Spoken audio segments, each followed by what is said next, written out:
Okay, good evening, everybody. Welcome to another edition of Complete Sports Media's podcast. I'm your host, Darren Campbell, and of course, joining me on a Monday, we'll wrap up the weekend of sports, Jason Cameron. I'm very impressed Jason is joining us tonight because this is his birthday, and he's on the cusp of finishing his job. He's going to be off for a while now. Last day tomorrow, I hear. So excuse him if he's drinking throughout the podcast. We fully understand.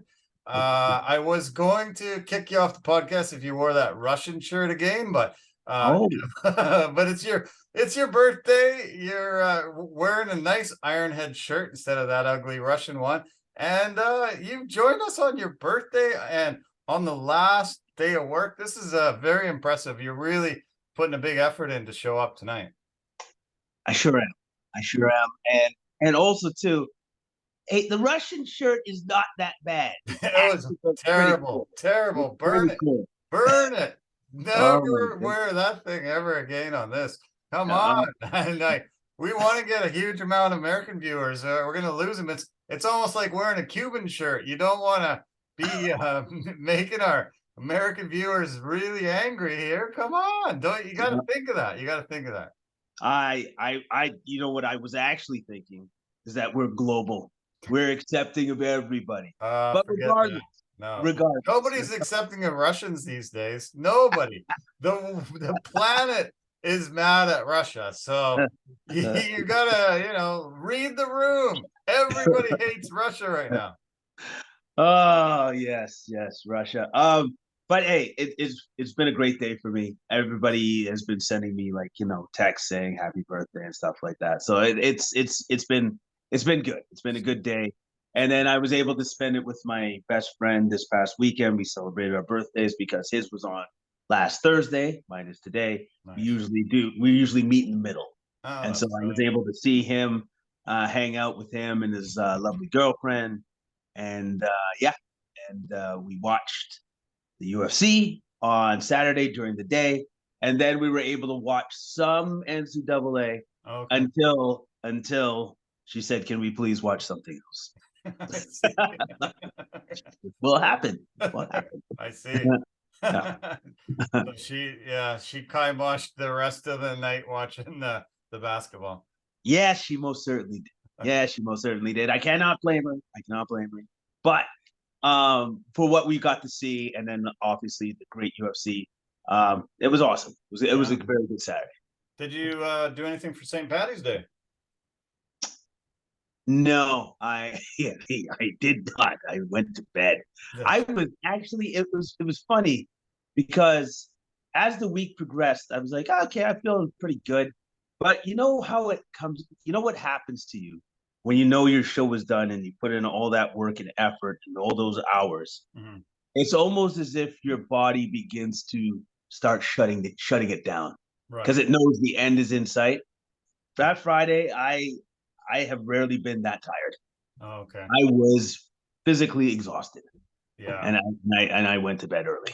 Yeah, that happens for sure, man. I know that feeling. It's been that way. Since I've been in film, and I think you put in such an effort every day, every week, and then suddenly your body's like, oh man, when are we ever going to get a break? And when you tell it you're having a break, it thinks it's a week early or 2 weeks early sometimes, and it's you drag your butt there the last few days for sure. Yeah. And so I definitely was feeling it. But here's the funny thing. As bad as I think we have it sometimes, some of the departments are way worse than us. Yeah. Way worse. Because I was talking with guy that's helping us out with driving the trucks. So he's in transport. He said, I think it was last week by Wednesday, he had already done well over 40 hours. Oh, geez. And it was Wednesday. Oh, Christ. Yeah. And I'm just like, I really don't know how those dudes do it all the time. I don't know how they do it. Like 100+ hours every week of work. Yeah, I know that transport's nuts. PAs have to put in, 15 hours a day at minimum. And, so many of them are, it's crazy. We do have it a lot easier than a lot of departments. And And I wouldn't like the shooting crew where you're starting different time every day all through the week. It's usually getting later and later. You get those fratter days and transport. It seems like a lot of the transport guys want 100 hours a week, but that's just gotta burn you out.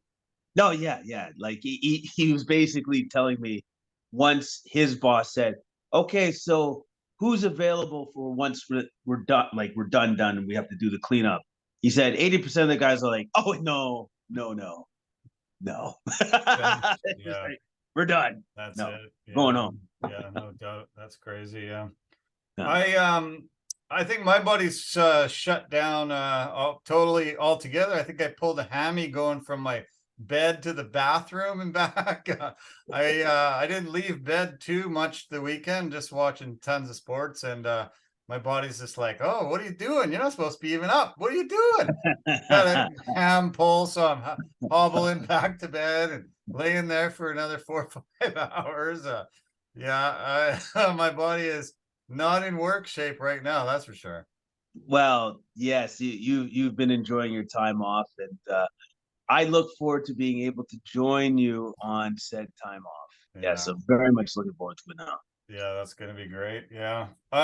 St. Patty's Day, we had tickets for the NLL Vancouver Warriors lacrosse, so we got to go down there and see them play the number one team in the league, San Diego, and they had a huge crowd out for the St. Patty's Day. Everybody dressed in green, and they had an Irish band there, a bunch of festivities. It was a fun day out. Oh, nice. Well, you know what? St. Patrick's Day is always a great day. It's always a great day. It's always a lot of fun, and there's always a lot of green. Yeah, tons of green. Yeah. This is a list of the sports that I watched over the weekend. I probably didn't even make the list complete, but it's pretty crazy. There was the UFC, as you mentioned, the NCAA. Watched so much of the March Madness over the weekend. Watched some NBA games, watched the World Baseball Classic. And speaking of that, Japan just walked off a victory over Mexico, and they'll face USA tomorrow for the final. This has been just an absolutely incredible tournament.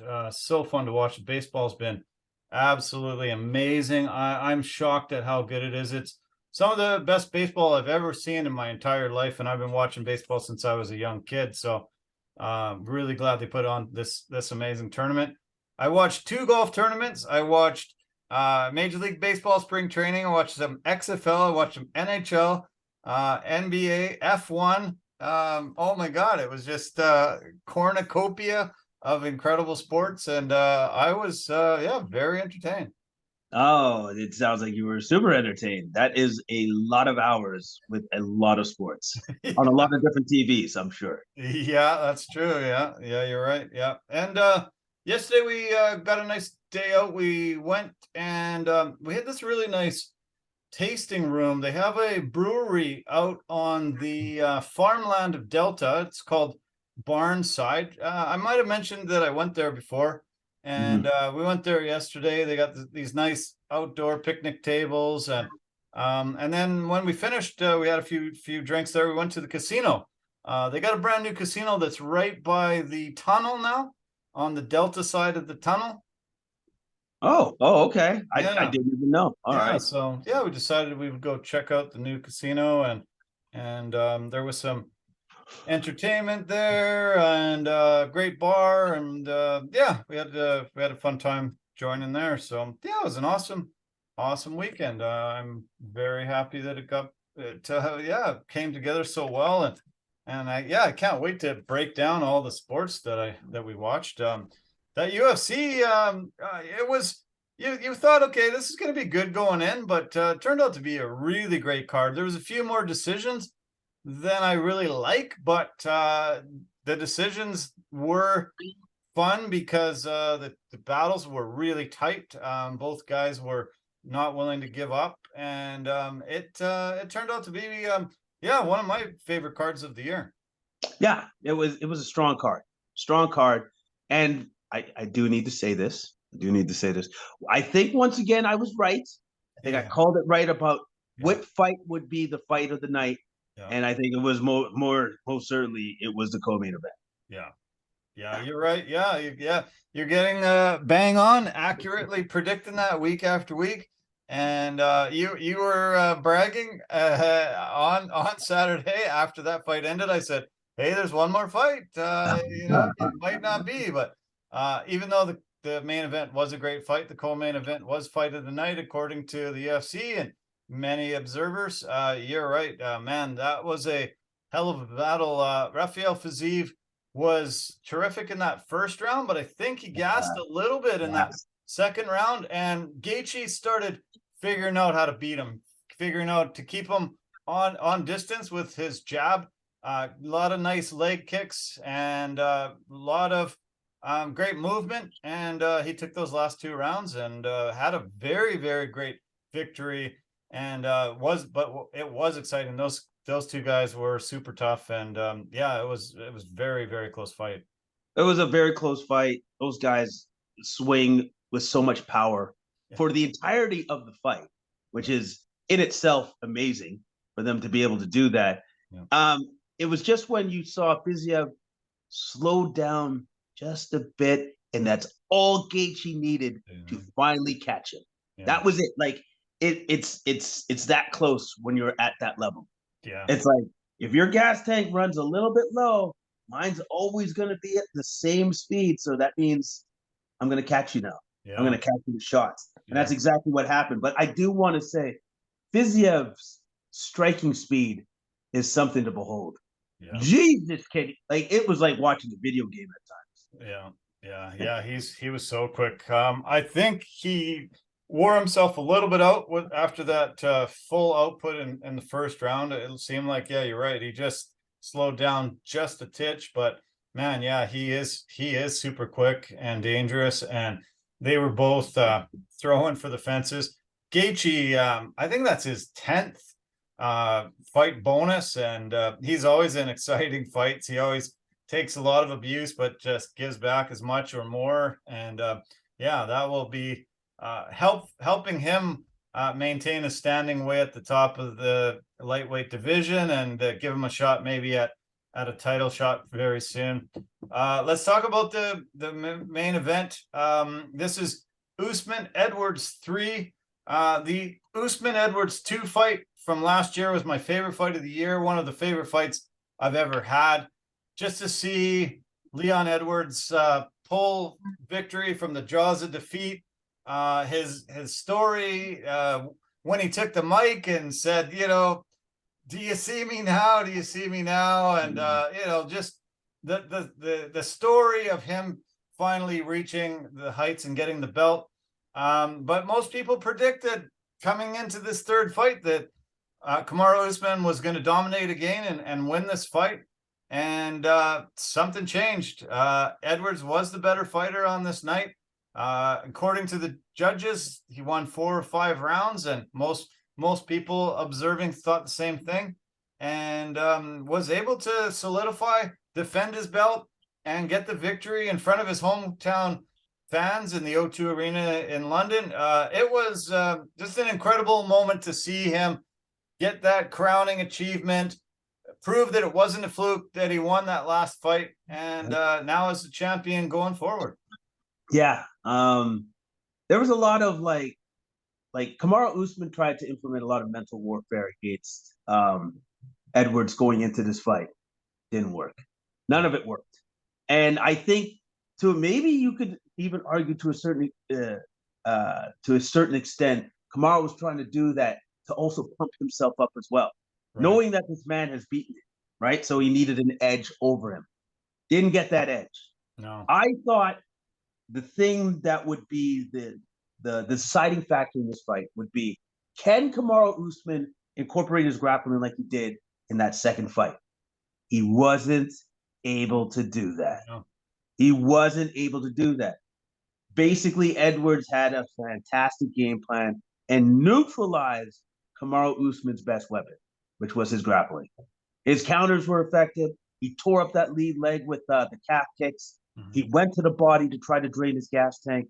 He had a great game plan. His coaches came up with a fantastic game plan things got a little sketchy though when he got that point taken away. Right. But then you didn't know. You're like, oh, that's not good. Yeah. But he still in those championship rounds, those were Edwards rounds, 4 and 5. Yeah, I thought so too. Yeah. There was some dispute about maybe he lost that second round, possibly. And obviously, if he loses the round where he lost the point, it's 10-8 the other way. And one of the judges did score it 47-47. But the other judges had it, him winning 4 rounds to 1. It was 49-46, I get, or 48-46, sorry, on both those cards. So I thought the game plan was incredible by Edwards. I thought the game plan by Usman was really not good at all. I think that he should have just employed most of what he did in that second battle they had, because he won that fight 4.5 rounds, 4 rounds in 4 minutes worth. He was winning. Oh, maybe not the first round, sorry, in the second fight, but he was dominate. He won, was winning that fight. If he doesn't get caught with that head kick, if it goes to decision, he wins that fight. So I was surprised they employed such a different style and a different tactic. He didn't throw as much as he did. He didn't press the action as much as I've seen him in those first 2 battles they had. The thing though that Edwards did brilliantly was constantly attacking the hands. Soon as Usman tried to go for the takedowns, he got his hands wrapped around a leg or trying to do 2.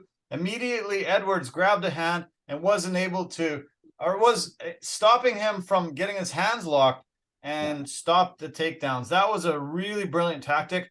He almost threw no headshots in this entire fight. He just attacked the leg, attacked the body, attacked the leg, attacked the body, and was hoping for that opening again to get that head kick in.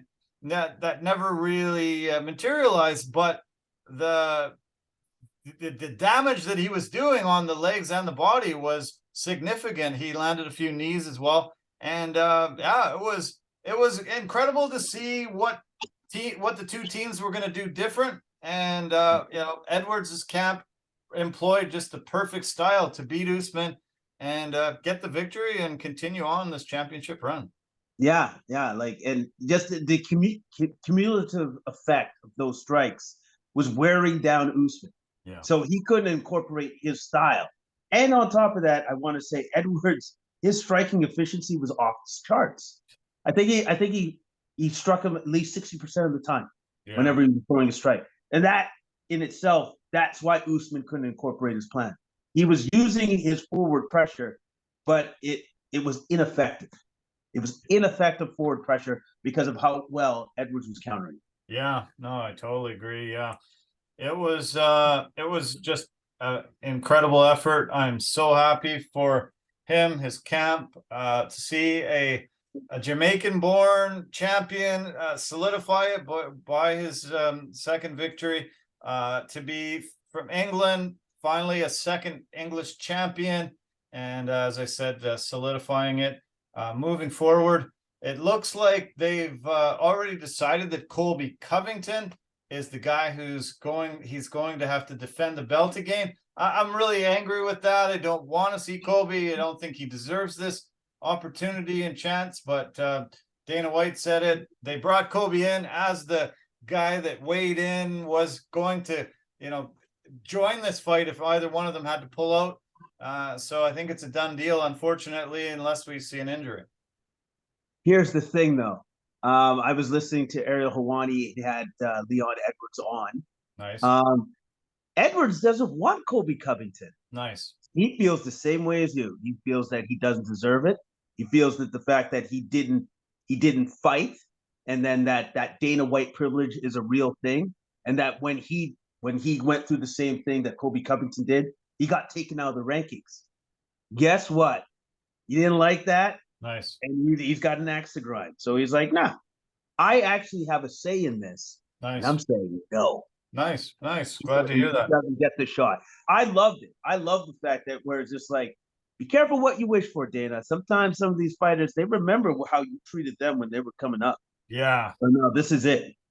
Yeah, well, that's something that I talked about on the weekend there. Edwards got passed over a lot during his career. He should have been the guy getting opportunities, getting title fights. And because he wasn't a jerk like Covington is, he Yeah. wasn't getting those shots, and he just stayed quiet, just bided his time. And now he is in charge. He can really say, you don't get that right very often in the UFC, but I think he's deserved that right, and I'm glad that he's asserting it right now. Yeah, he's definitely asserting his power. So I it'll be interesting to see what the UFC does. Mm-hmm. I'm gonna make a prediction. If he does end up fighting Kobe Covington, that's because the UFC paid for the privilege. They Right, gave him more money. right. And that's the only way that I see that fight actually going down. Yeah, Or Dana White will do the thing where it's like, well, then I'll have an interim champion right away. Because he'll do that too. yeah. Because that's Uncle Dana for you. That's what he likes to do. So it'll be cool to see what happens. But either way, doesn't matter. Leon Rocky Edwards, champ once again. Dude is like a real life Rocky story, man. It's Yeah. cool to see it play out in real life. It's awesome. Yeah, phenomenal. One of my favorite fighters and favorite moments of last year. Great to see 2023 shaping up great. Gets a huge victory, and he's well deserved. A really, really humble, great champion. I'm hoping that Bilal Muhammad gets the shot. They were fighting back in 2021 when Bilal got an eye poke and couldn't continue. It was accidental, and it just became a no contest. I would love them to run that back. I think Bilal deserves that shot, and that'll be a hell of a fight.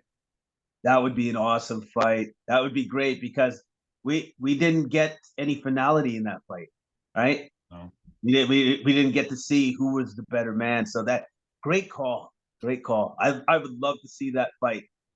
Hopefully it happens. Hopefully yeah, it happens. I think that would be absolutely amazing, and yeah, it was so tough when it got called off and they didn't get an opportunity to run it back, and or didn't get an opportunity to fight the whole fight. And I love it if they ran it back. It would be really, really good. The other fights that are a possibility. Um, Khamzat Chimaev, one of the UFC's darlings, a guy that they're really pumping hard to try to get an opportunity. He was on Twitter quite a bit over the last couple of days. Had a really big beef. Him and Colby Covington. They were saying a lot of really bad stuff back and forth to each other. Would be pretty great to see. Out of that rest of that list, maybe Gilbert Burns. Shavkat Rachmanov is supposed to be fighting. And they've talked about Usman probably against Wonder Boy next. So Usman will get an opportunity to stay up near the top of the rankings. Wonder Boy is number 7 right now on the rankings, but coming off a great win, and one of the top fighters has been for years and years.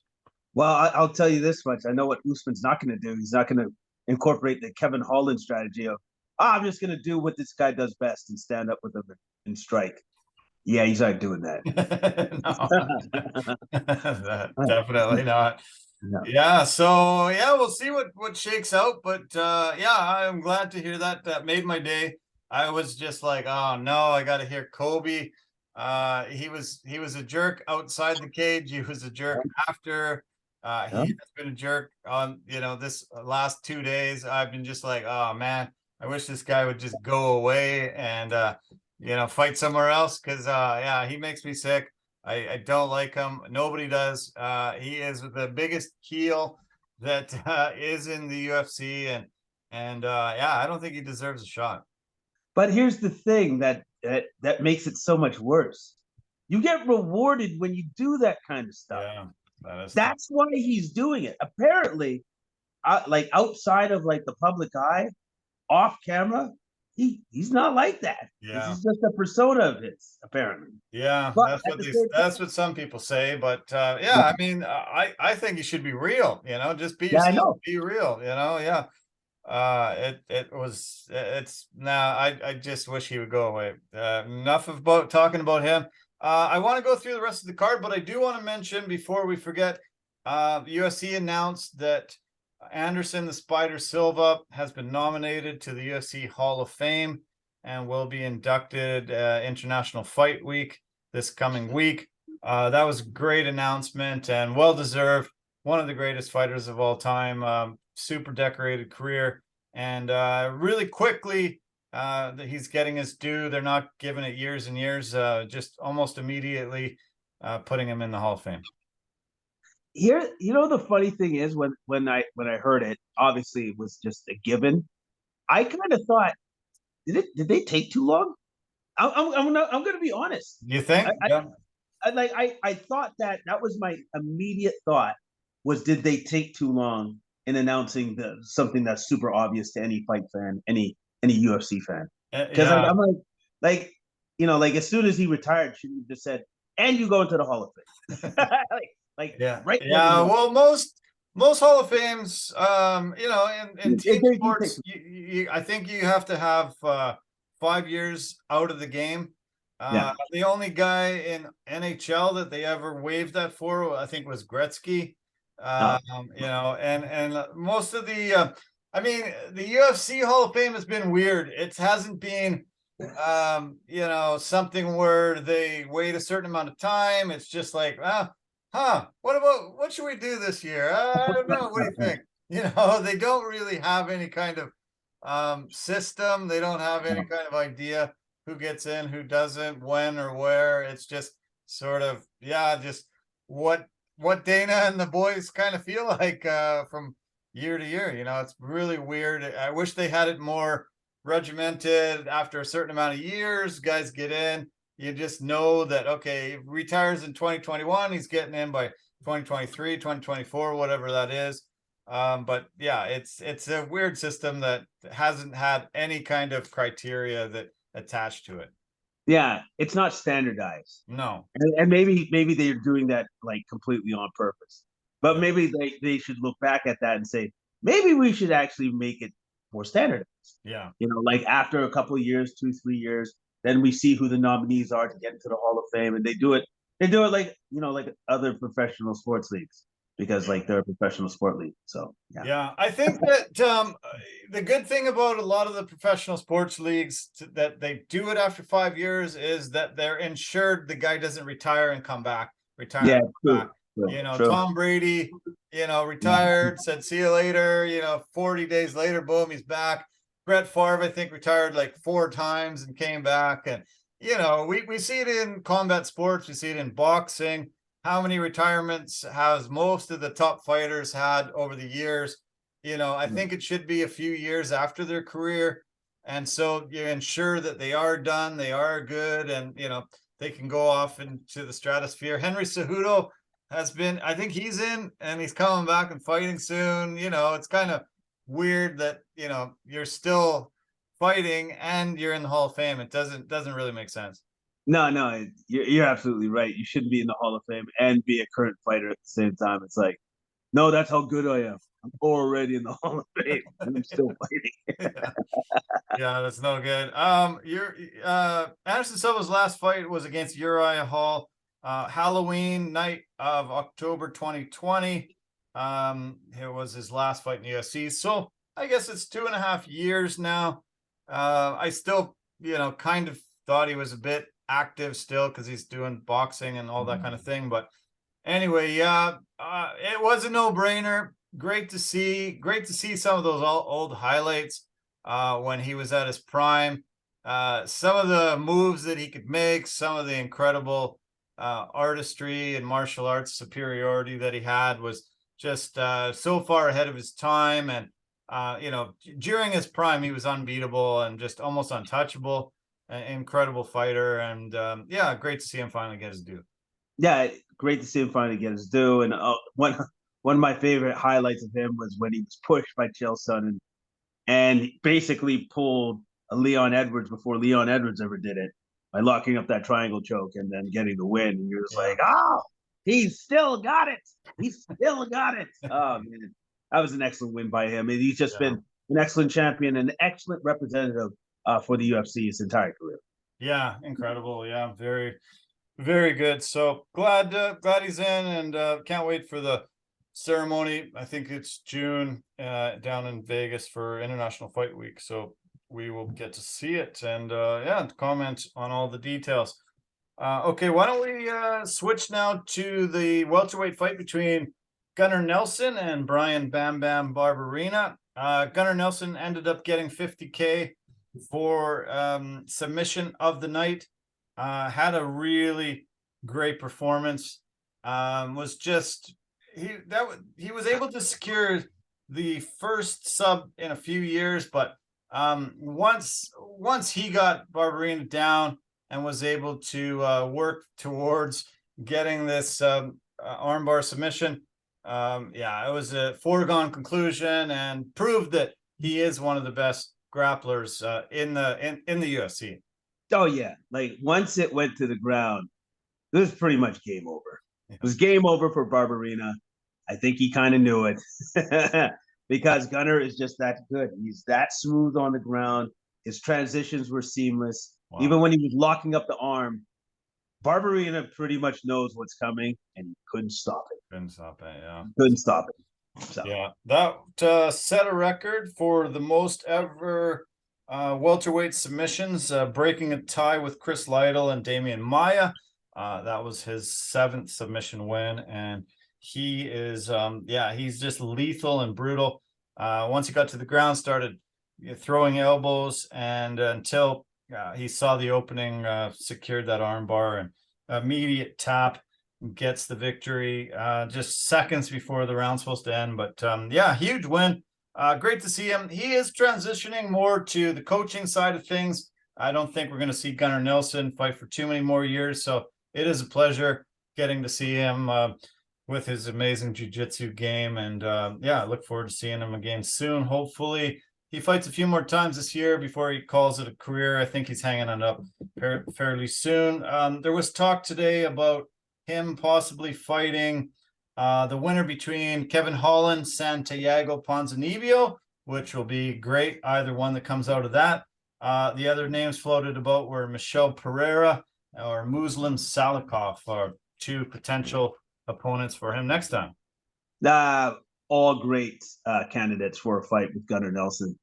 Yeah, I'd look forward to any of those fights. Yeah, totally. I'm looking forward to that Holland Ponzinibbio fight. I think that'll be a heck of a battle, and whoever comes out of that victor, why not face Gunnar?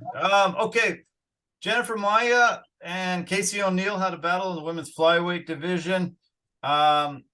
Casey O'Neill has a 5-inch reach advantage going in.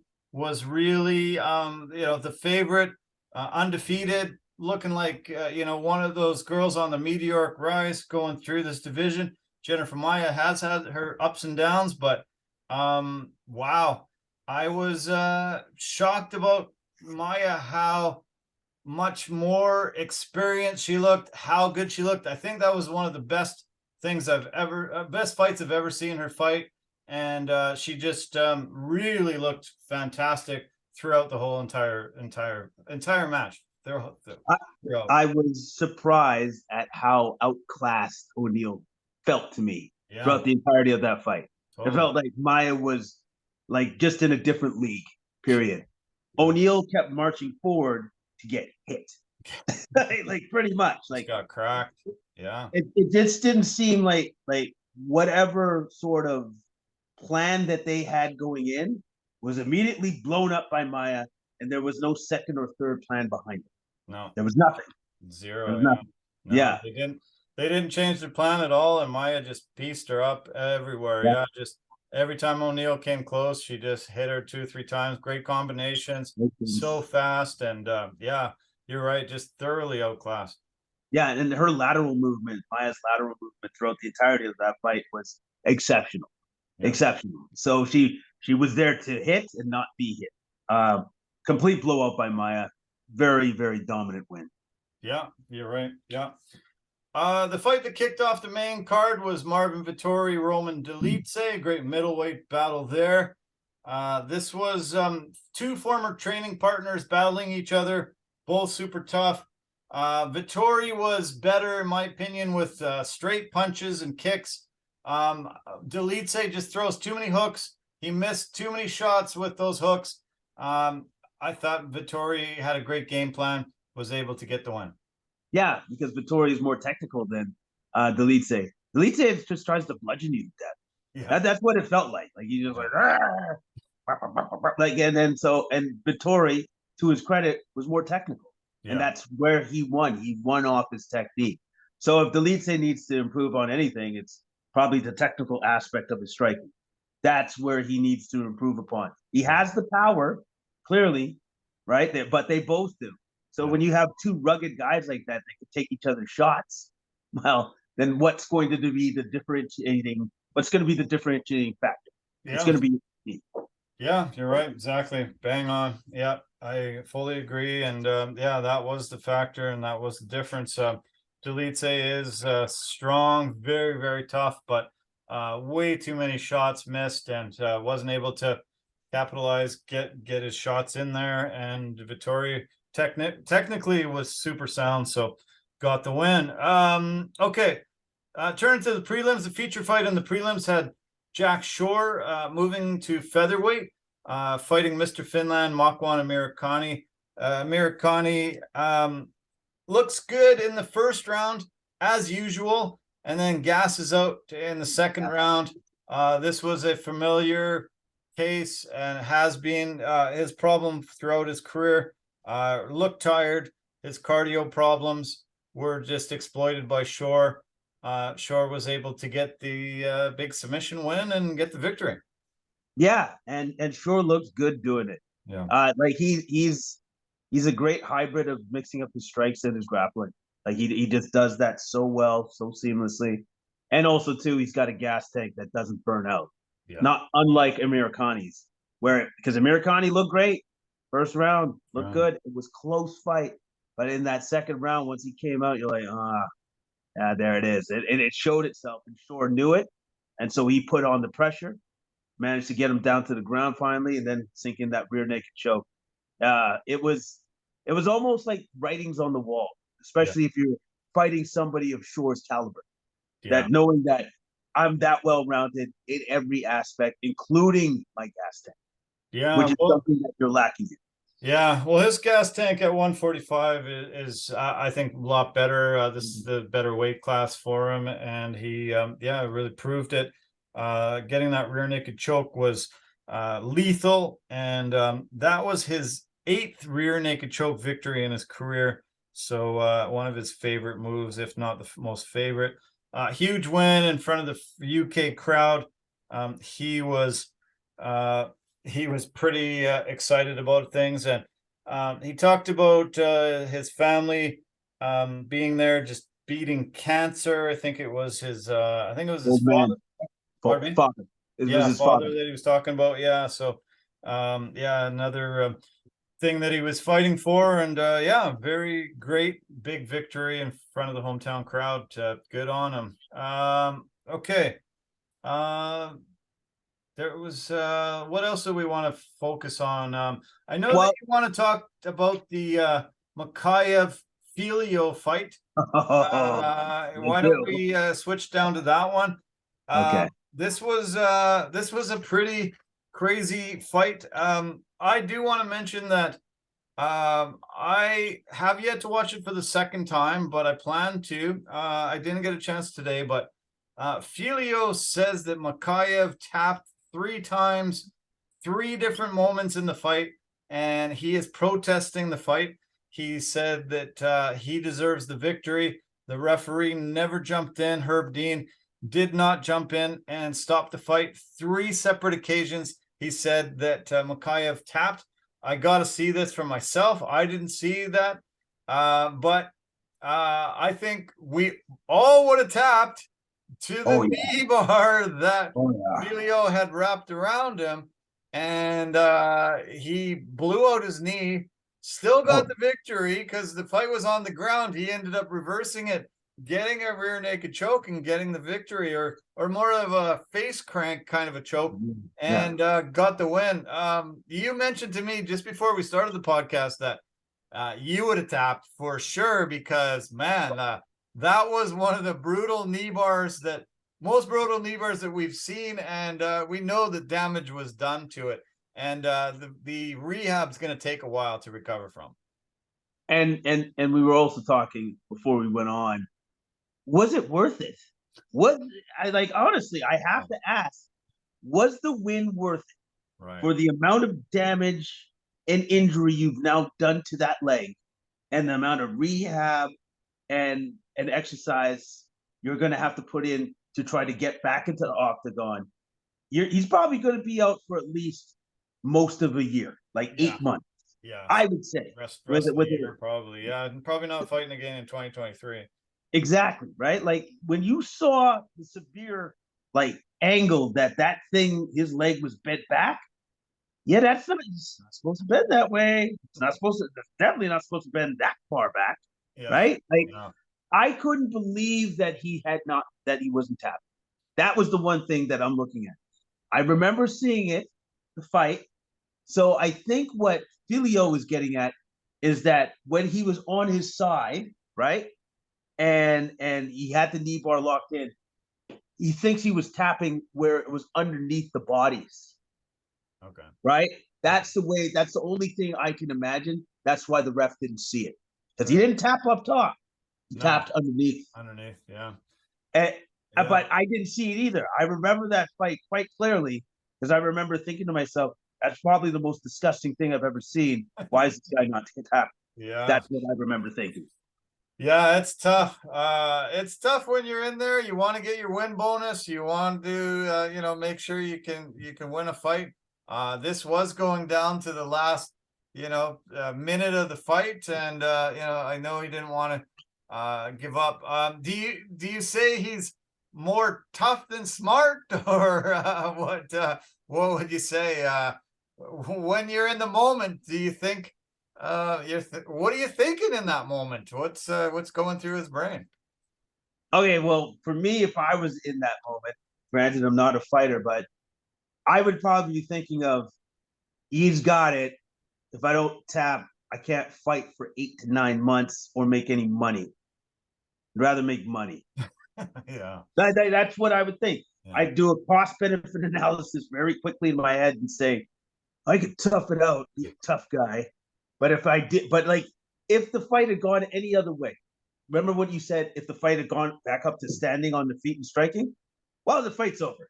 Done. That guy's going to collapse and it's over. He's just to kick his leg once and it's done. So you have to keep that in mind. He got lucky with the fact that it didn't get back to his feet. Oh, he was super fortunate. Very lucky. Yeah. It goes back to the feet. He can't stand. Once he got the victory, he couldn't put any weight on that leg. He was very compromised. He was in pain, and he had to be helped out of the octagon back to the locker room because he couldn't use that knee and will not be able to for a while. It was super damaging and tough. These guys are the toughest people on the planet. Good for him that he got the win, but hopefully it's not at a huge sacrifice and loss, and hopefully it's not some long-term permanent damage. Yeah, I guess only time will tell. Because I'm very curious to hear what kind of injuries he sustained to that knee, because there's significant damage to it. Significant, big time. Yeah, huge damage. Tough. Okay. Any other fights that you want to mention? I do want to talk about Jake Hadley. He got the KO victory over Malcolm X Gordon. Gordon did not make weight. He was told he had to stop. This is a Canadian guy from Calgary.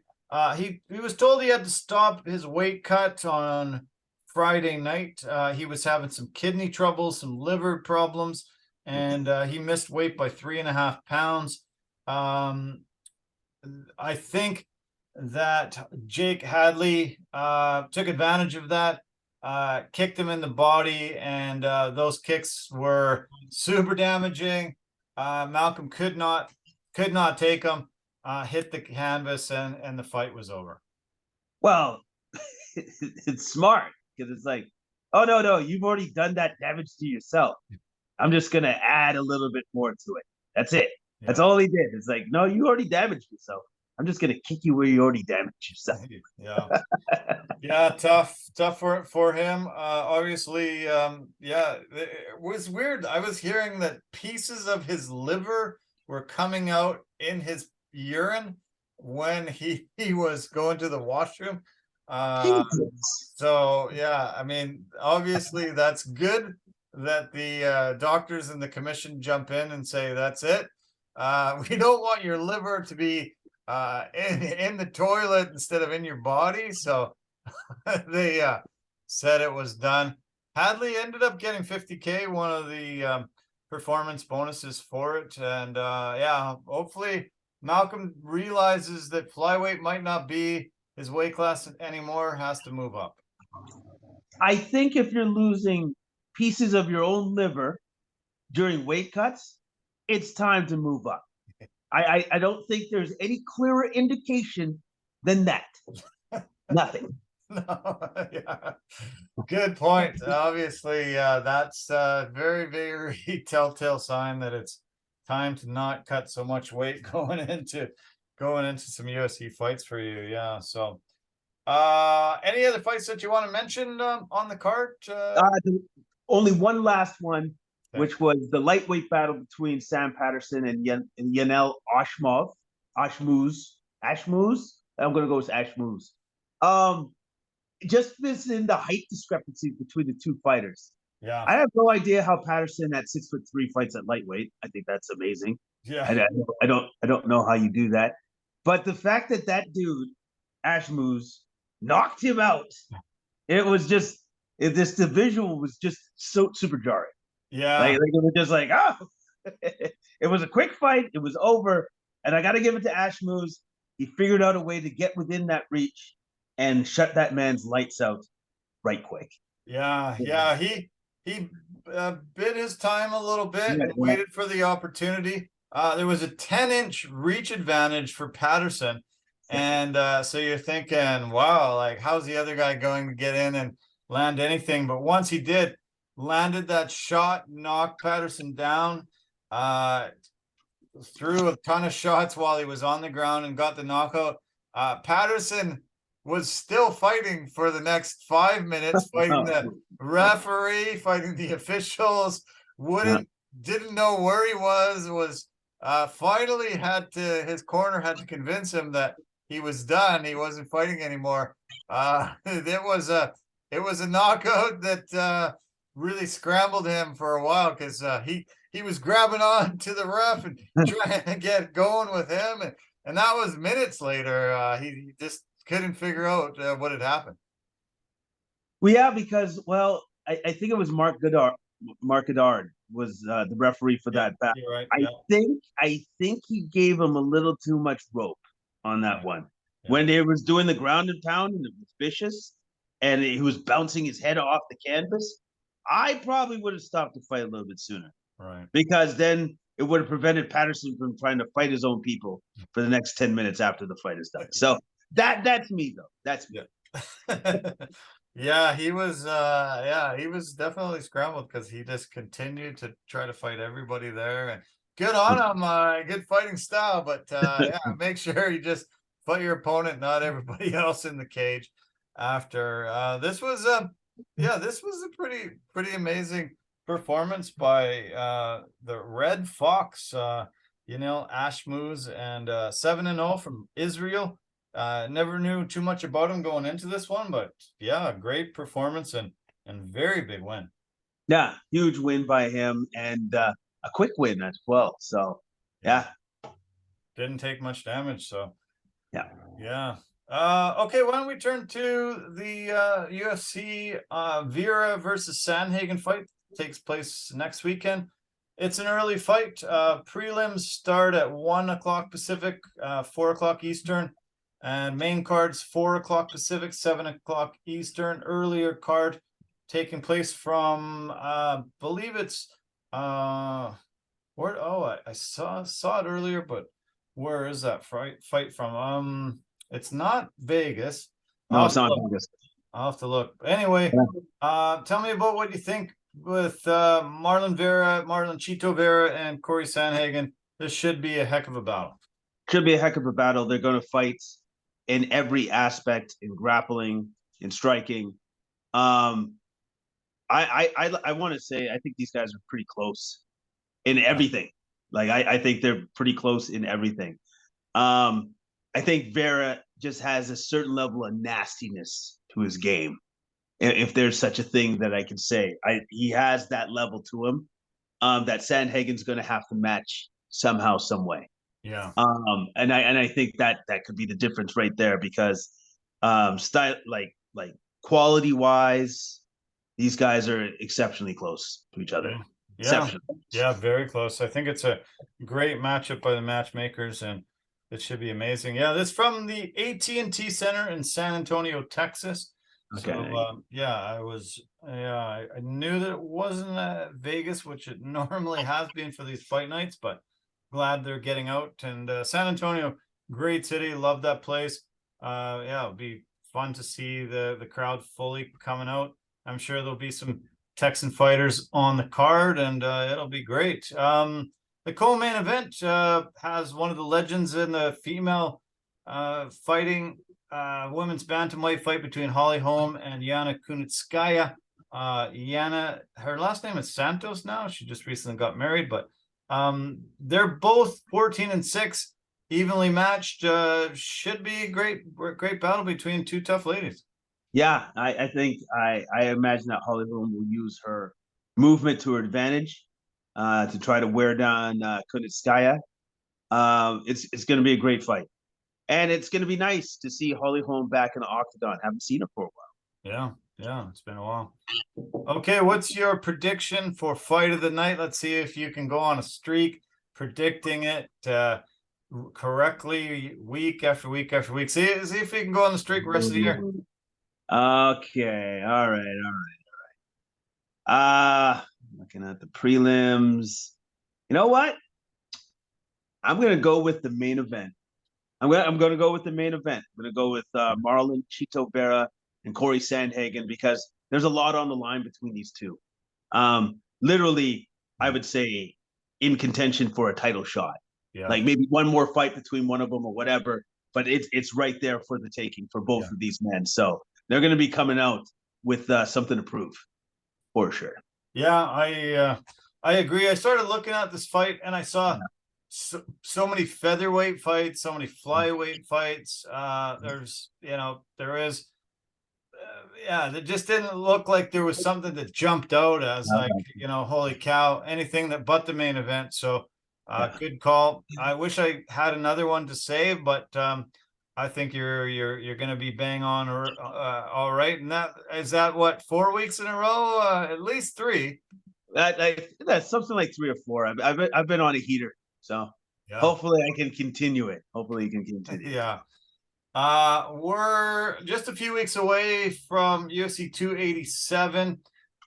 This one is Alex Pereira Adesanya 4. UFC 2, but 4 matches they've fought, and Pereira has won all 3, 2 knockouts and 1 decision victory over Adesanya.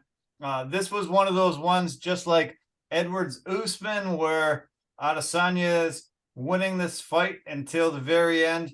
Pereira pulls out an incredible knockout victory and gets the belt.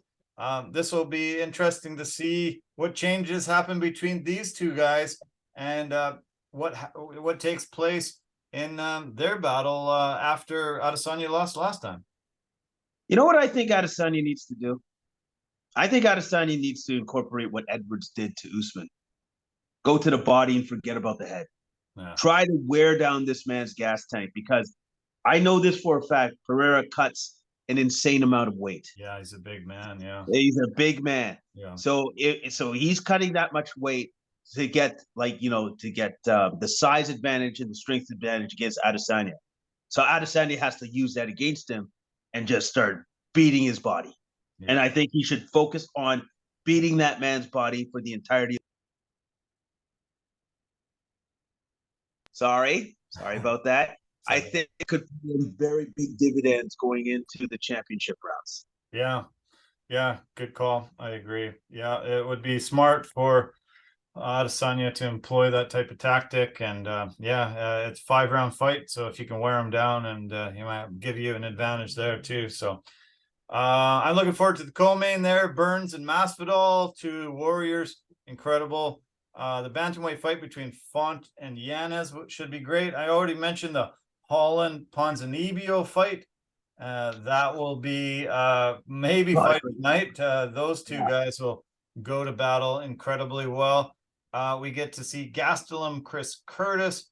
We get to see Michael Chiesa against the Leech, Li Jingliang. Karate Hottie's back. Chris Barnett and Chase Sherman. Good heavyweight battle. Tons of great fights on this card. We're just a few weeks away from it. Yeah. This is another strong pay-per-view card, like very, very strong pay-per-view card. I am definitely looking forward to seeing this one. It's going to be a great one. Yeah, me too. Yep. Cannot wait. Okay, that's the UFC story for now. Why don't we turn to why don't we actually talk about the NCAA March Madness that has taken place starting last Thursday. I was able to catch a couple of days before you were off of work, and you got to see a little bit on this weekend, but this has been an incredible tournament. We saw a number 1 get knocked off by a number 16 for only the second time in history. The records are 250 in those matchups ever since that's been employed. We see a number 15 all the way into the third round as Cinderella Princeton still alive, number 15. And a lot of amazing upsets, a lot of really good battles, hell of a tournament already. It's been one of my favorites ever to witness. Yeah, it's been fantastic. And then I believe you had even like a number 13 beat a number 4 in Furman. It's always exciting to see these tournaments because you just never know what to expect. And especially now because of the way the NBA works with the draft, players don't stay in schools like they used to. Yeah. So you don't have these NBA players that are in their senior years of 3 and 4 years. They're one and done. Yeah. And so that's what gives these other schools the opportunity to beat these teams because like they don't have that. Those seniors aren't there like they normally would have been back in the day. You're so right with it. These big schools are attracting these top talent from around the nation. They're coming in. They're either doing one and done or 2 years, and they're gone. It's very hard to keep a team together. Have seniors that make it. You know, your top guys are usually gone. This is the second Sweet 16 without Duke, North Carolina, Kansas, and Kentucky in it. The first 45 tournaments that they had, they only had those 4 teams altogether missing in 1 year. Only happened twice. This has happened twice in the last 3 years for this tournament. 2021 and 2023, it happened without those 4 powerhouses there. We saw 2 number 1s get knocked off in the first 2 rounds. Kansas and Purdue are both out. 2 number 2 seeds getting knocked out in Arizona and Marquette. Just crazy. They call it March Madness, and it is madness. It is pretty amazing, though, when you're watching a school that's so small against the team that's got guys. That Purdue game, they got a 7'4" Canadian guy in the middle, and they somehow beat the guy. He was phenomenal, but the rest of his team just wasn't able to hold them off.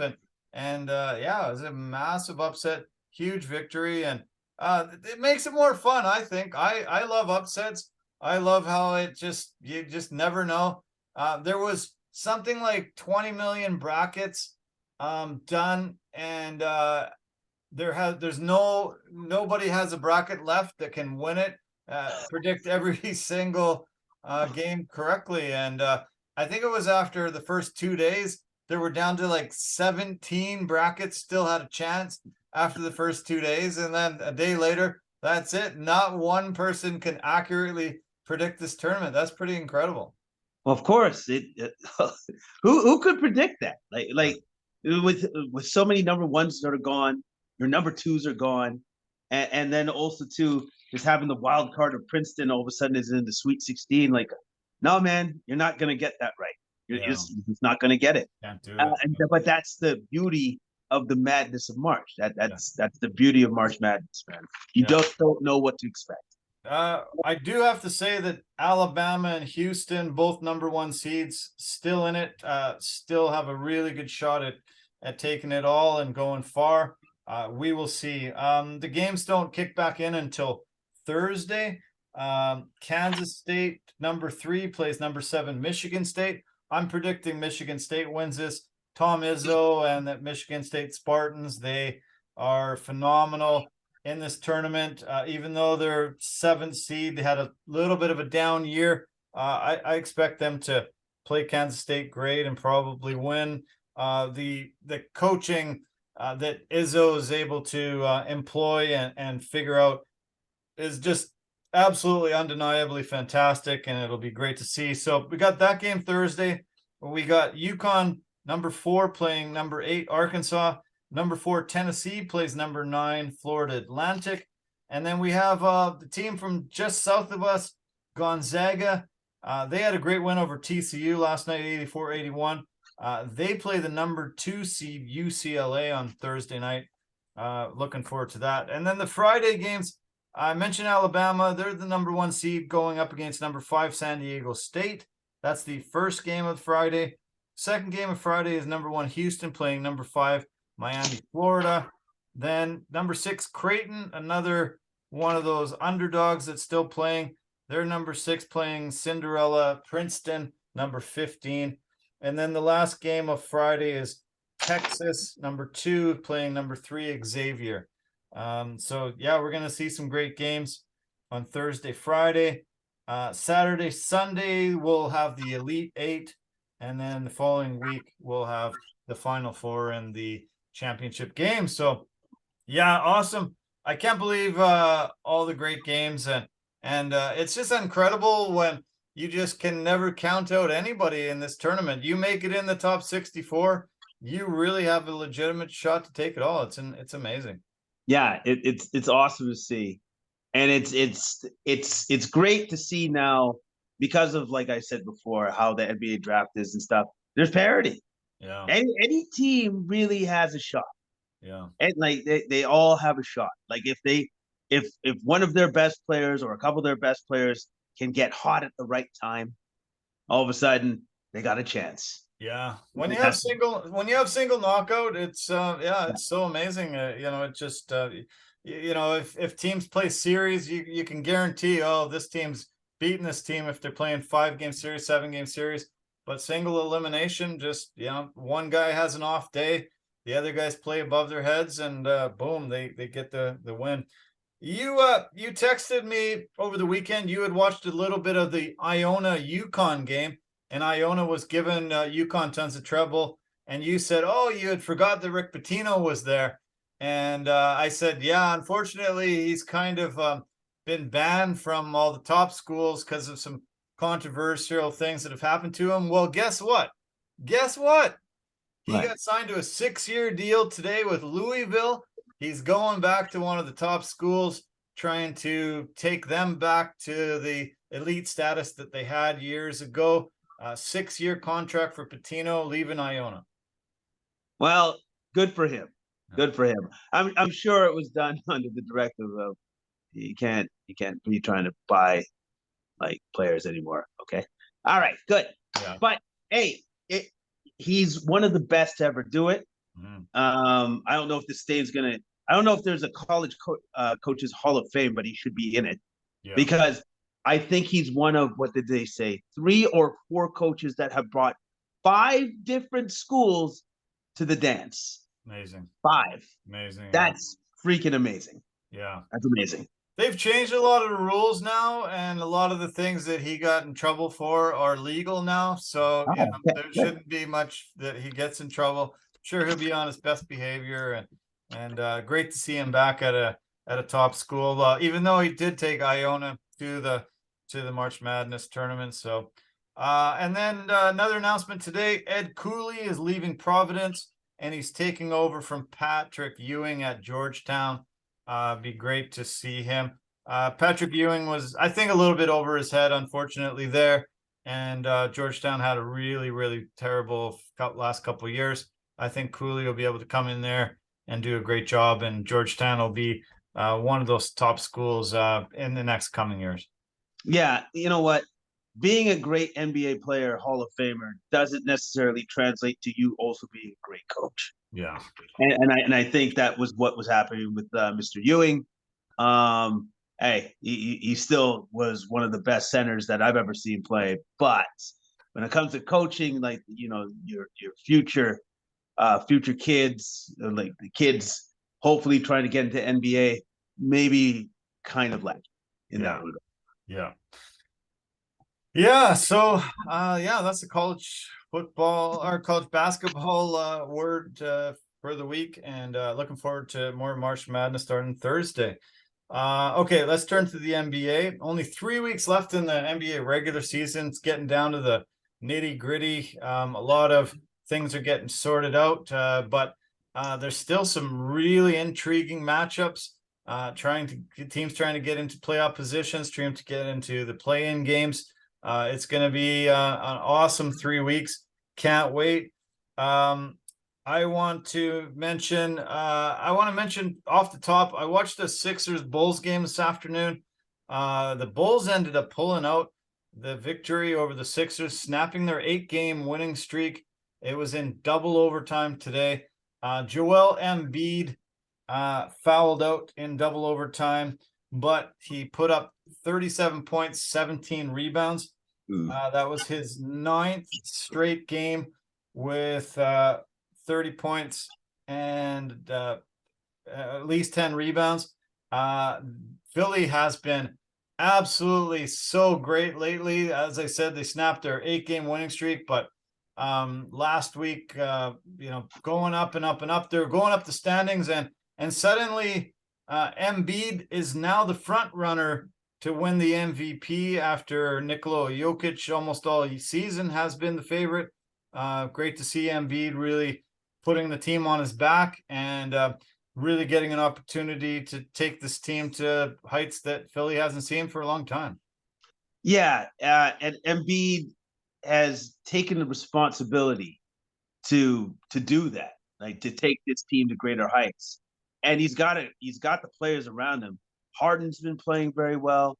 Tyrese Maxey has sacrificed playing time to make sure that the team has a cohesive unit out there. Yeah. And when you have a young man that's willing to do that for the team, put the team before himself, well, you got yourself a winner. You really do. You got yourself a winner. For the second week in a row, the same 2 players got player of the week in the NBA. Embiid in the East. He led Philly to a 3-0 record, 35 points, 12.7 rebounds, and 3.5 blocks. Today was his 11th straight 30-point game, 8th consecutive game, 30 points, at least 55% field goal percentage. That's an NBA record. And in the Western Conference Player of the Week, second week in a row, Domantas Sabonis. He led Sacramento to a 3-1 record. Sacramento's moved up to second place in the West, just like Philly is in the East. He had 22.8 points per game, 16 rebounds, and 10 assists. And his week was highlighted by a 24-point, 21 rebound game against Brooklyn. That's his 4th 20-point, 20 rebound game of the year. And Kings are the hottest team since the All-Star break, 11 wins, 2 losses. And just playing some really super dominant basketball. Yeah, and just the Kings have some offensive wizardry that a lot of other teams find hard to match. Yeah. They can score the ball. The Kings can most certainly score the ball. They have a great roster construction, and you have to give Mike Brown a ton of credit for getting that team together and getting them play as hard and as well as they have all season. Yeah, definitely. Yeah. Kings did lose tonight, shockingly, against the Utah Jazz, 128-120. Sabonis was 1 assist shy of a triple-double. Jazz are fighting for a play-in game, really playing as well as they can. And I can't believe how much they're spreading the scoring out.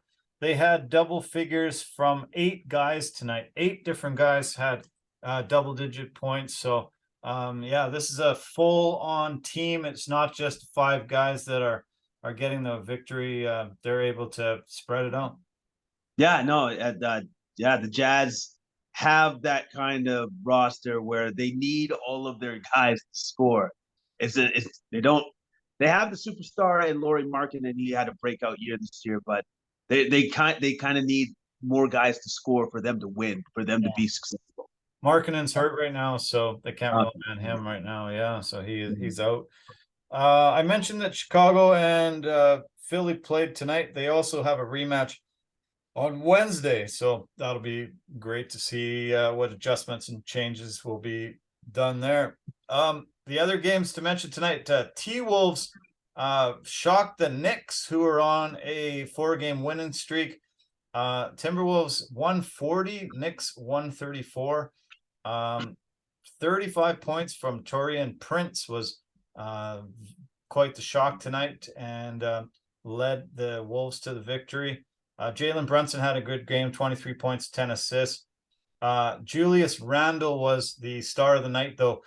57 points he put up tonight in 37 minutes. So he did all he could, but 140, 134, high score.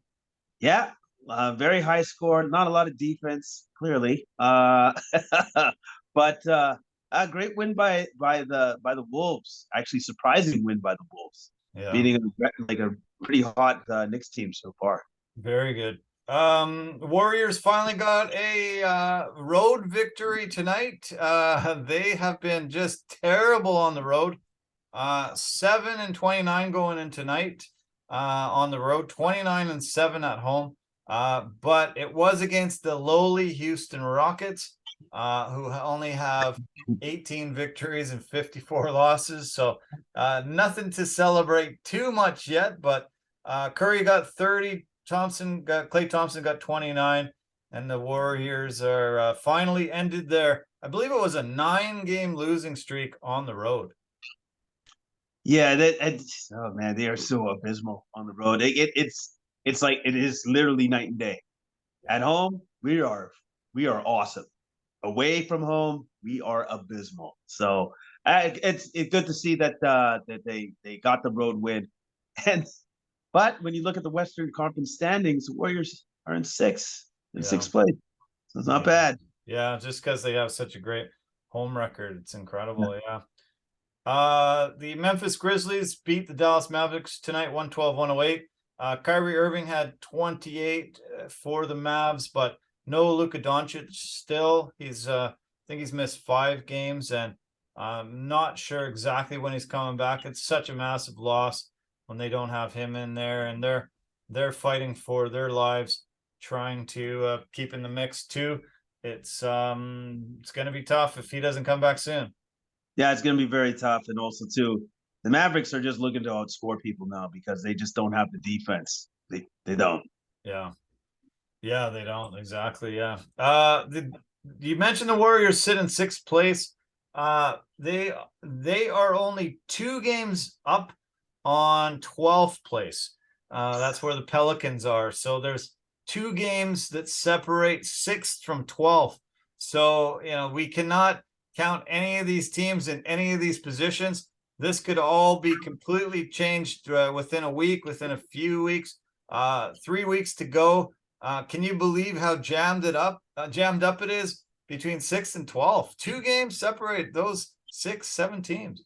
Yeah, two games and then 4 games between 4 and 12, which is ridiculous. Like it is, the Western Conference is pretty tight. It's pretty tight compared to the East. So it's exciting because if you're a fan of the NBA and you're a fan of some of these teams, you're like, oh, all right, our team still got a chance. Yeah, still got a chance to make the play-in game or wherever, or to move up through the standings. As you said, 3 weeks left. Yeah. Trailblazers 6 losses in a row. What has happened to Portland? Just falling off the map and looking like they're not even going to make the play-in.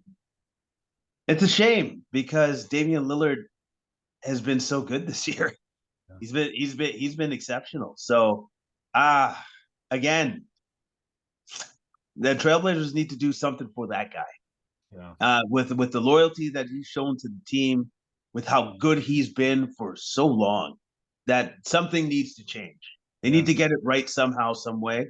So they need to start working towards that goal so that they give this guy a team around him that has a chance to possibly win a ring. They got to do it. Yeah, they got to do it. Yesterday, the the Bucks played the Raptors. Got a big victory over the Raptors, 118-111. Giannis Antetokounmpo got what's called a perfect triple-double. It's only happened 13 times in the history of the NBA where a guy shoots perfect 100% from the field and gets a triple-double. He had 22 points, 13 rebounds, 10 assists, went 9 for 9 from the field. That's pretty cool that, that's another thing that he's joined some of the elite players in the league and showing his superiority. Bucks are 2.5, 3 games up on the rest of the conference and still trying to keep that number 1 seed heading into the playoffs. I wonder if one of his teammates said, Giannis, stop shooting. Don't shoot anymore. You got a perfect triple-double here. Yeah. Just leave it. Yeah. Could have been, yeah. I watched a lot of that game and he was definitely being pass first guy. They were trying to double and sometimes triple team him, so he was doing the right thing. But it was a great performance. And they probably were like, you got this perfect game. Don't blow it. You join this elite company. Also a historic game for him. He played in his 712th game as a Buck, and that's the most by one player in franchise history, passing some elite talent there and really being super loyal to another small market team, like we mentioned, this Damian Lillard. Yeah. I don't know if you've heard this, but on one of the interviews for some show or something, Giannis threw a little bit of shade at Kevin Durant. Okay. Said, hey, if you want to learn how to win with the team that brought you into the league, call me. I'll show you how. Nice. I love it. Wow. I thought it was pretty funny because I'm like, Giannis usually doesn't say anything about anybody. No, but that one, I'm like, oh, that's pretty good. Okay, getting into the trash talk game a little bit, is he? Yeah, just a little bit. Just a little bit. That's awesome. Okay, I mentioned the Raptors lost to the Bucks. Unfortunately, Scotty Barnes had to leave the game. He had a wrist injury. Not too many details emerged today, except that the x-rays were negative, and they're going to do some further tests. He went to Toronto to the doctors to check it out. And then OG Anunoby is chasing down a franchise 3-point record that he owns. He has shot 50% or better on his 3-point attempts in 7 consecutive games. He owns the franchise record of 8 set a couple years ago, 2021. More than 50% from 3. You want to have that guy on the floor shooting the ball. Pretty great record that he's chasing down and becoming one of those super valuable guys in the NBA. When you can get more than 50% from 3, why wouldn't you always want him on the floor? Well, you become an invaluable piece because you're a knockdown shooter. Can't leave him open. You leave him open, he's hitting that shot. So that's great that he's developed his game to that point. where now he can go on stretches of shooting above 50%. That's impressive. Yeah, incredible. Yeah, I'm very impressed with his run lately and what he's doing. He's been awesome. Yeah, 3 weeks to go. Can't wait till a lot of these playoff matchups emerge.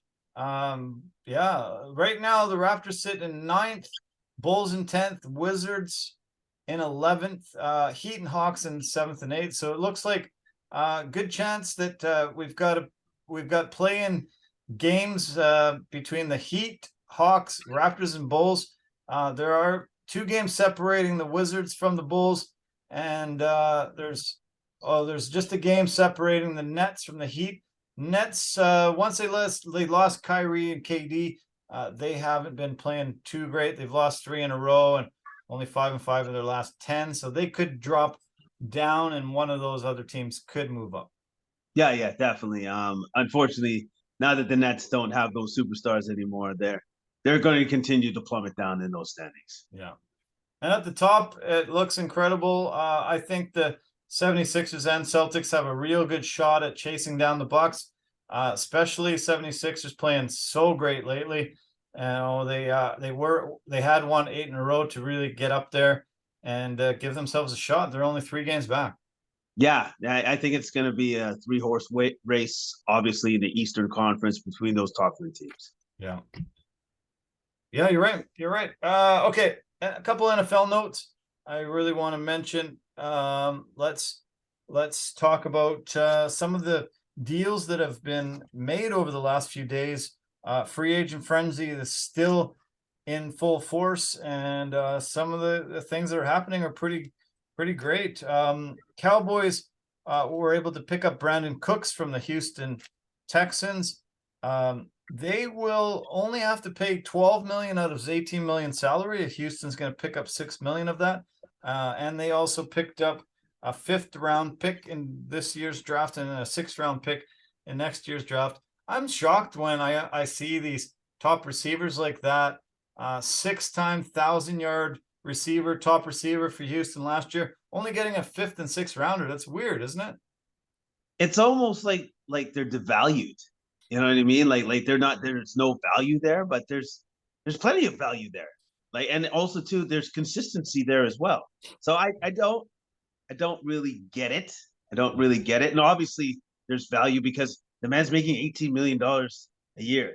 That's not chump change. That's real money. So yeah, well, I think it's a smart move for Dallas. They're getting a piece to go with CeeDee Lamb. He'll probably slot into the number 2 spot. Gallup will be number 3 receiver there. They've made a lot of moves in this offseason, and I think this is a no-brainer bringing in a guy, the veteran that's being able to prove his worth for many years. I think 9 seasons in the NFL now, and yeah, he's been a very reliable guy.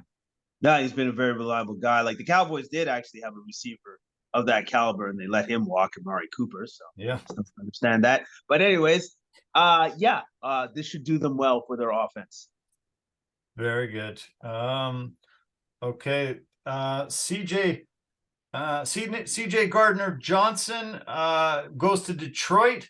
I was quite shocked that the Eagles weren't able to come to terms with their safety, and that secondary now in Detroit looks incredible. The corners that they've signed in the offseason, Emmanuel Mosley, CJ Moore, and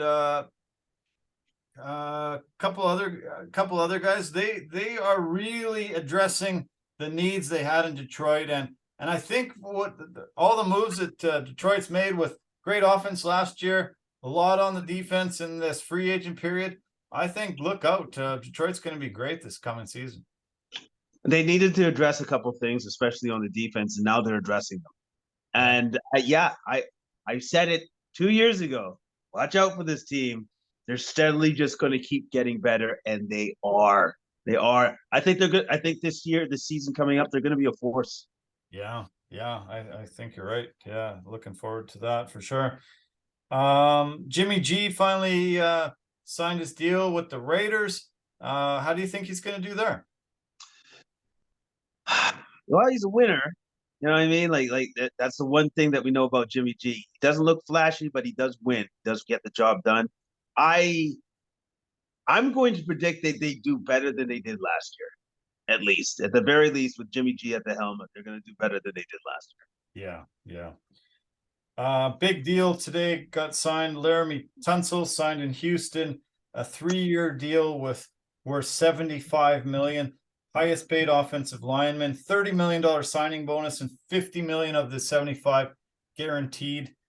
They've addressed their need. They look like they will need to protect the quarterback that they're going to bring in. And that was quite the shock that they were spending that much money on a offensive lineman, millions and millions ahead of the second highest paid guy.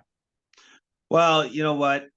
Whoever they decide to bring in through draft, whoever they draft, I guess they want him to last. They want him to survive. They don't want him just to be like, they don't want him to be like a Joe Burrow, where it's like, is there nobody blocking for me? No, there is not. And then you just get sacked every time. So yeah. Yeah, exactly. That would be rough. What other news? Oh, Baker Mayfield signed a 1-year, $8.5 million deal, $6.5 million guaranteed. Tampa Bay. Baker Mayfield for Tom Brady. Woohoo! If you're a Bucs fan, geez, that's quite the drop off. Yeah, it is. You're just like, wow, I guess back to the drawing board for us. Right on. That's fantastic. That's great. Well, at least for Baker, the good thing for him is they still got all those weapons. Yeah. In the receiving game. So at least Baker has people to pass to. Now I don't know how accurate he's going to be passing to them, but I guess we're going to see. We're going to find out. I was shocked that Tampa would go this route. You'd think that they would try to get somebody, Lamar Jackson. You'd think maybe Jimmy G, maybe Derek Carr, maybe even go after Aaron Rodgers before the Jets thing came to fruition. It's crazy that, they still have a ton of talent on that team, but with a Baker Mayfield being your number one guy, it's almost like you're giving up. Yeah. I think maybe they're looking at it going, well, we got to rebuild anyway. So let's not spend the money on the quarterbacking position. Let's just bring in, that guy, and we're gonna go from there. Unreal. Yeah, I'm shocked.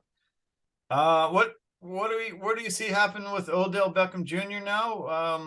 There's seems like a lot of teams that he was supposed to go for have been signing guys.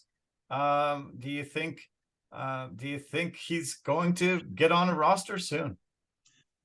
Maybe not. Maybe he gets on a roster due to injury. And also, too, I have this sneaking suspicion that he may be asking for too much, and that's why a lot of teams are passing on him. I think that's what it is. He sent out a tweet today that said, there's been rumors that I've been asking for $20 million a year. He said, that's not right. He said, all I was saying that I'm not accepting $4 million a year, but I wasn't asking for 20. Don't know where that rumor started. So obviously somebody started a rumor that he doesn't like. Not sure where or how that came out, but you could be right. He could be asking for too much. Yeah, and then those teams are unwilling to pay him. Like, let's say I would imagine that Odell was probably asking for at least 8 figures, so 10 million and up for sure. Yeah. And then maybe within the guaranteed money, he wants still close to 10 million as well, guaranteed. Right. And then that may be a problem for some teams. Yeah. I think a lot of these NFL contracts should be incentive laden. I think, you sign a deal, you get a 10 million base salary or 7 million base salary. And then if you reach a certain amount of games, certain amount of yardage, catches, touchdowns, then you can get bonuses up and up and up. I see that being the wave of the future. And prove yourself to me. You just want me to hand you, all this millions of dollars when you're coming off an injury, haven't played in a long time. What? I don't have any guarantees. This doesn't seem right for me. Why don't we sign you to this deal and, prove yourself? And if you play great, you get a lot more money. Yeah, that is true. But you know how the players look at it. It's like, well, there's no guarantees in life, period. I want my guaranteed money now. Right. That's what Lamar Jackson's doing. And all of a sudden, the market that you thought should be there for Lamar doesn't seem to be manifesting. Odd. Not one offer since they tendered that deal with him. Are you surprised? I'm a little bit surprised. I'm a little bit. They say that there's no collusion between owners. Sometimes I wonder about that, because why would the Baltimore Ravens be so confident in doing what they did with Lamar, saying, "Oh, so you think there's a market out there for you? Well, go look for it then. Go for it." Yeah, you know what I mean? Like, it's like, how could they feel that confident? Weren't they a little bit nervous, or did they know something that none of us know? right. Yeah. Well, I think last year's free agency period, where all the money handed out to quarterbacks, really changed things. When Deshaun Watson got his deal, when Russell Wilson got his big deal, I think some of those deals really shook up the NFL world, and a lot of them were like, "What the hell are we doing? Why are we handing these quarterbacks this kind of money when there's no guarantee that they'll be good?" And they both weren't really that good last year. No, they, especially with Russell Wilson, not really that good at all. But I would have to argue then Lamar Jackson is good. Yeah. I think Lamar Jackson will be good wherever the hell he goes.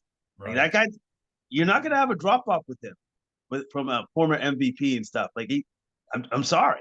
The only thing that you got to worry about with Lamar Jackson is injury. Yeah. Otherwise, he's going to perform. If he's on the field, he's performing well. That's true. Yeah. The other thing that I saw today that sort of surprised me a little bit was the Dolphins decided to pick up the 5th-year option on Tua Tagovailoa. He has been injured every single year dating back to 2018. He had ankle surgery in 2018, ankle surgery again in 2019. 2019, he also had a dislocated hip.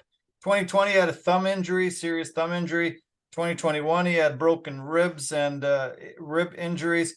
2021, he had a bad finger injury. And then he's had 3 concussions this past year.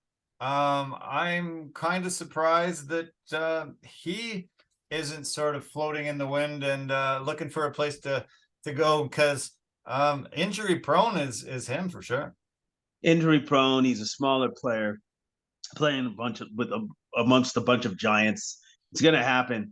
The only thing that I'm super worried about Tua is if he gets any more like concussions, any more head injuries. That dude gets any more head injuries, then his career is going to be in jeopardy. Period. Yeah, period. Big time. Yeah, they're not going to allow him to play. Yeah. So the annual league meetings begin on Friday. That usually gets a lot of action going. We'll see them to come together. Hopefully it doesn't get more collusion, and we can actually get to see some moves. They are going to discuss extending Roger Goodell for a 4th time. He has had quite the interesting legacy as the commissioner of the NFL. So some bad, some good. $50 million a year he's making reportedly right now.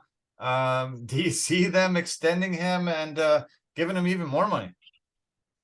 Well, I guess, how about this? If you think about where the state of the NFL is, they're still number 1 in sports. All the owners are making a ton of money. That's why Roger Goodell gets to make a ton of money. The NFL is successful. Yeah. Like bottom line, the NFL is super successful, and they have the TV contracts to back it up. Yeah. So yes, I think they extend them again, and they may even get a little bit of a bump. Let's get you $58 million, huh? Yeah, do it. Yeah, jeez. Wish I could trade jobs with Roger Goodell right now. That's some pretty good money. Not even having to put your brain and body on the line, and you get more than any other player. That's pretty incredible. It's the right thing. It's the right thing. Oh, by the way, my buddy's guaranteed. Guaranteed money. Yeah, no kidding. Yeah, exactly. Yeah. Well, are you trying to buck up to be Goodell's agent right now? You're saying some nice things about him. I haven't heard you say that many nice things about him in our whole 2 years doing this. No, I know, and yes, that's what I'm angling for. So, Roger, if you're hearing this, you need a voice. You need somebody to say the right things about you at all times. I'm your guy. Nice. I'm your guy. Okay. All right. I'll clip this and I'll send it to him. See if you get some calls. Yeah, great. That'd be great. That's awesome. Fantastic. Well, man, this was fun. Thanks for doing this on your birthday and on the eve of finishing work. First time you've been off of work for quite a while. So, holy cow! Thanks for stepping up in such a special night.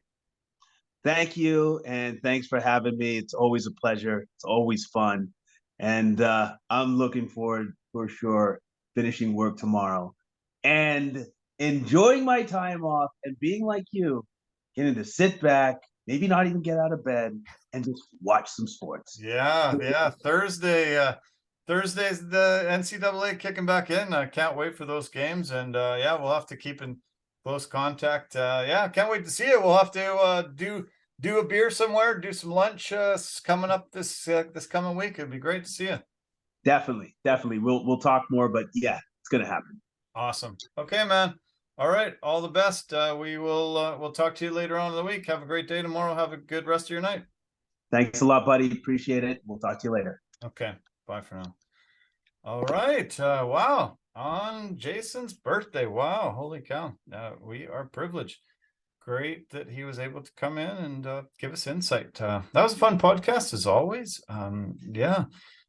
Great card UFC. That was awesome. Phenomenal UFC card. NBA down to the last 3 weeks of their season. Can't believe how fast it's flown. And NFL, there's just been a flurry of signings and trades and interesting things coming out of the biggest league in North America as always. So yeah, thanks for sticking in. Appreciate your support as always. Want to give a shout out to the organizations that support us. Anchor.fm, easiest place to make a podcast, phenomenal at posting on multiple podcast platforms for us. If you want to be involved in podcasting, there's no other place to go but Anchor.fm. I want to mention Verbero, the hockey equipment and apparel company, an industry leader in technology, performance, and value. And the V350 stick is a must-have. They are, they got no better stick. It's so light and so powerful. Forever Living, the aloe vera company for health and beauty products that you can purchase products on our website at discounted rates. And Pampas and Possibilities, they're great at coming into your home and giving it some West Coast feel, really nice decor. And yeah, I recommend them highly. So thanks a lot. Thanks for tuning in. Hit that subscribe button, hit that like button, and leave us some comments. We really would appreciate some feedback and some support. So tell your friends, tell your family, and we will see you soon. Lots of podcasts coming. We've got some music ones coming, as well as a really good opening to the baseball season coming. I'm going to have a couple of really great experts joining me to give our predictions for the season ahead. Man, we're only about 10 days away from the opening of MLB season. Yeah, baseball classics wrapping up tomorrow night. Make sure you tune in. That Japan USA game should be a classic. This tournament has been amazing. Last few games have been so incredible and memorable. I really recommend checking it out. So yeah, enjoy your week. Have a great week ahead. Love you guys lots. Take care of yourself and bye for now.